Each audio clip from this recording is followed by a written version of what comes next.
O ngayon, balik na lang po tayo sa totoong issue. Yung issue sa impeachment ni Sara. Kasi ito lang po, panggugulo nila, distraction, diversionary tactics na ginagawa ng kampo ni Sara Duterte para yung focus ng tao, mga kababayan, mawala doon sa bilyon-bilyon na na-detect ng AMLAC. More than 30 na mga witnesses, mga kababayan, yung inihanda na ng prosecution panel laban kay Sara Duterte. Ito yung totoong issue kung saan inililihis nila yung atensyon ng publiko. So walang lusot ang padusot.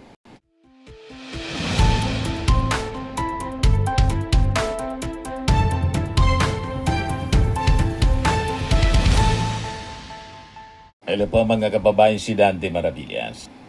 Pati pala si Montolfo sinabit ng mga maleta boys, mga kababayan. Hindi lang si Arnold Clavio, JC Escudero, George Garcia, Comelec Chairman. Pati mga kababayan si Montolfo. Nagparapaniwalaan niya, Mr. Maravillas. Yun na nga po.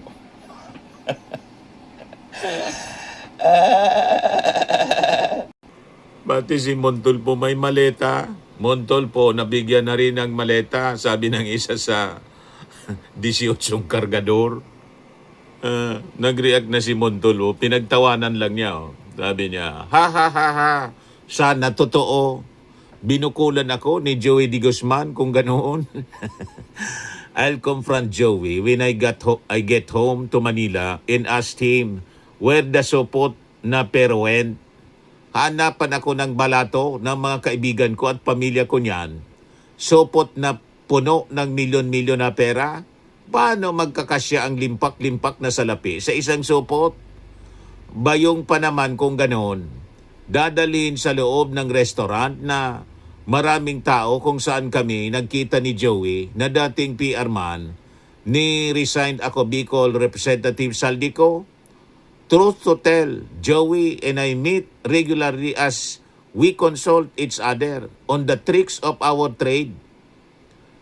I have been in the PR business after retirement from mainstream journalism. Whoever taught this guy to implicate me, thank you. I consider it an honor to be in the company of the Maleta Boys. Ito yung bogus hearing, mga kababayan, na kinocover ng SMNI at Net25. Sila na lang, mga kababayan, ang nag-uutuhan.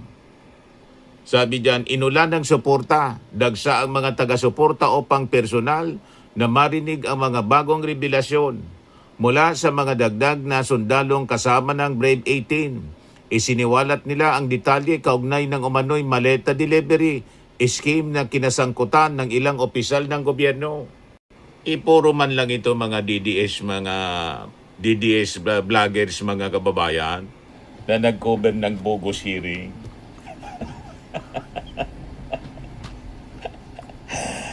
Di ba? Inulan daw ng suporta. Susunod niyan, hindi na suporta ang uulan, kundi kaso. Kasi nagbanta na po si Win Gatchalian to file a case. Yung Blue Ribbon Committee niya, pinag-aaralan na ni Erwin Tulfo. Misrepresentation, mga kababayan, and usurpation. Usurpation of authority. So patong-patong na kaso ang kanilang kakaharapin, mga kababayan, sa paggamit ng Blue Ribbon Committee. At yung namuno ay hindi man isang senador, kundi dating congressman, si Mike Defensor. Balik na lang tayo sa issue ng impeachment, mga kababayan. Pati si Kiko Pangilinginan, mga kababayan, nag-react na rin. Statement on suitcases, sabi niya, puro pasaring, puro aligasyon, puro palabas. Gusto lang mansahan ang naiulat na pag-upo ko bilang chairperson ng Senate Blue Ribbon Subcommittee na mag-iimbestiga sa flood control scam. Wala ni katiting na basihan ang mga tangkang pagdungi sa aking pagkatao ng mga nagpa-press con tungkol sa mga maletang kaugnay sa bilyon-bilyong pisong ninakaw sa kaban ng bayan. At dahil dinamay niyo pa ang pamilya ko, makakatikim kayo ng hindi pasaring aligasyon o palabas na kaso sa korte. Pananagutan ninyo ang paninirang ginawa ninyo. Kasama pala si Kiko sa dinamay. O ngayon, balik na lang po tayo sa totoong issue. Yung issue sa impeachment ni Sara. Kasi ito lang po, panggugulo nila. Distraction. Diversionary tactics na ginagawa ng kampo ni Sara Duterte para yung focus ng tao, mga kababayan, mawala doon sa bilyon-bilyon na na-detect ng AMLAC. More than 30 na mga witnesses, mga kababayan, yung inihanda na ng prosecution panel laban kay Sara Duterte. Ito yung totoong issue kung saan inililihis nila yung atensyon ng publiko. So walang lusot ang padusot sa mahigit 30 testigo, mga kababayan, at hindi matitinag na mga ebidensya. Silyado na po ang laban sa impeachment. Impeachment trial dahil sa paglutang, mga kababayan, ng mahigit 30 mga testigo. Hindi ito mga maleta boys na distraction lang po sa totoong issue.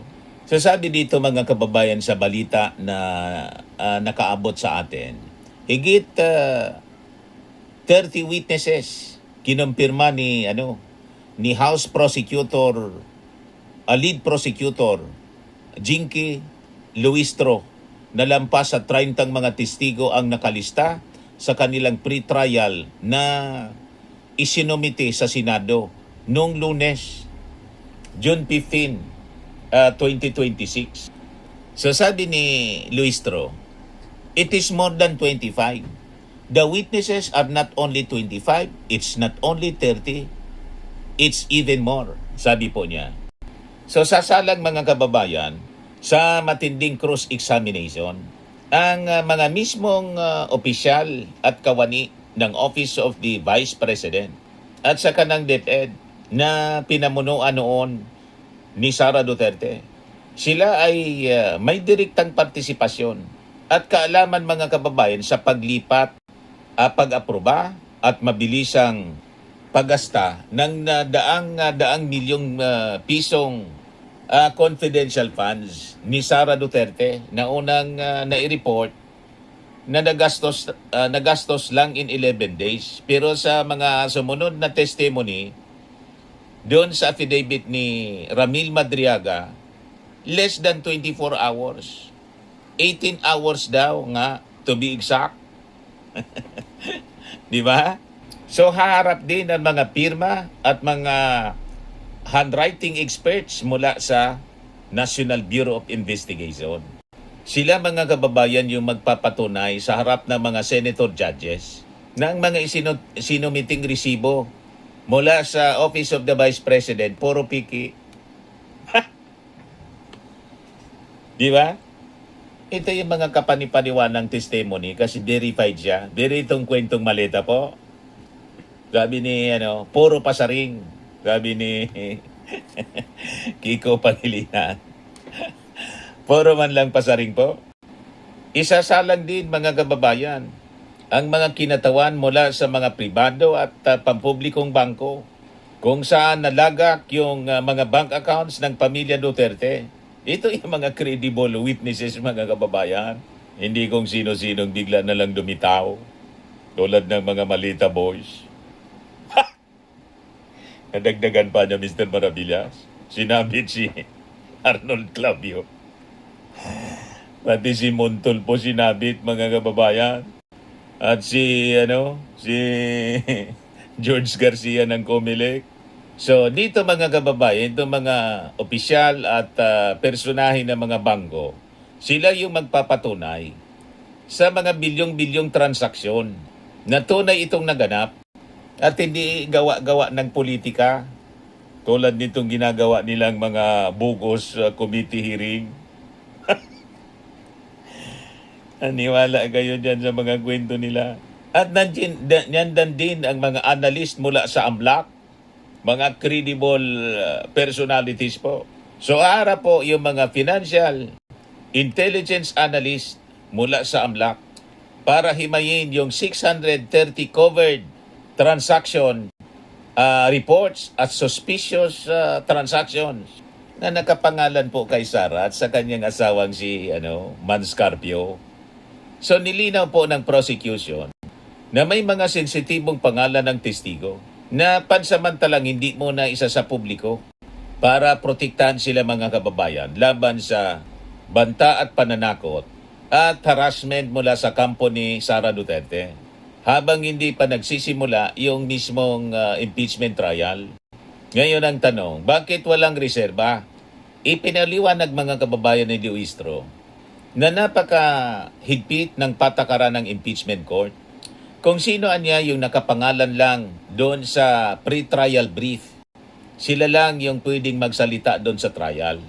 Kaya naman po, ibinuhos ng Kamara yung kanilang mga mabibigat na alas at saksi sa listahan upang masiguro po na walang makalusot.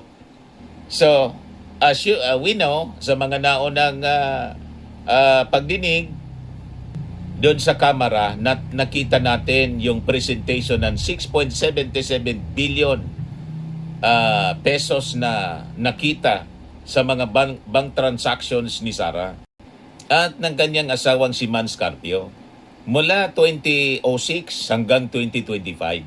At nakita rin yung zero cash declaration mula 2019 at 2024. Gayon pa man mga kababayan, sa parehong mga taon na itala ng AMLAC ang malalaking halaga ng transaksyon sa kanilang mga bank accounts. So ayon mga kababayan kay panel member Congressman Terry Ridon, sadyang itinago at hindi idineklara yung yaman na ito ay malinaw na paglabag sa batas, perjury siya at unexplained wealth. At ngayon may ibinunyag mga kababayan si Terry Ridon na may mga baril si Sara Duterte amounting to millions ang undeclared din sa kanyang salin. Yan undeclared firearms. New evidence in Sara Duterte impeachment case. Worth millions that she failed to disclose in her net worth statement, sabi po ni Terry Ridon. Nadagdagan pa yung ebidensya. You see? At yung mga resibo, mga kababayan, doon sa acknowledgement receipts ng mga chichirya na patunayan na ng National Bureau of Investigation. Puro piki. You see? Sabi ng NBI, napag-alamanan niya namin na ang pumirma, ilan lang na tao. So mga empleyado lang ni Sara Duterte para i-justify yung paggastos. Idagdag pa mga kababayan yung sealed box ng BIR records. Kasama pa yon sa mabibigat na mga ebidensya na i-unseal yun during the trial. So ito anya yung ultimate trap, sabi po ni Congressman Joel Chua, isa sa mga member ng House panel. Kapag anya binuksan yung box ng BIR at lumabas na hindi tugma yung mga binayaran ng pamilya, yung buwis, hindi tama para sa 6.7 billion pesos na nakita ng AMLAC, automatikong silyado na yung kasong tax evasion dito. At saka siyempre, yung unexplained wealth laban kay Sara Duterte. So literal na wala ng lusot pag ganon. So kahit anong iwas at palusot mga kababayan ni Sara Duterte, hindi kayang tapatan ng kanyang mga propaganda ang testimonya ng sarili niyang mga tauhan, ang forensic reports ng NBI, at ang bilyon-bilyong pisong questionable sa AMLAC at saka sa BIR na tuluyan pong wawasak sa kanyang kredibilidad. Kaya maintindihan natin kung bakit matindi ang galaw ng kanyang mga kalyadong senador at yung kanyang mga kampon. Tulad po ni Mike Defensor na nagsarili ng investigasyon kahit hindi siya senador. May Blue Ribbon investigation din. Blue Ribbon hearing. Patong-patong na kaso ngayon na kakaharapin niya. Pati yung mga malita boys niya, mga kababayan. Ayan lang po ang ating short video ngayon. Ako po si Dante Maravillas. Bye-bye. God bless.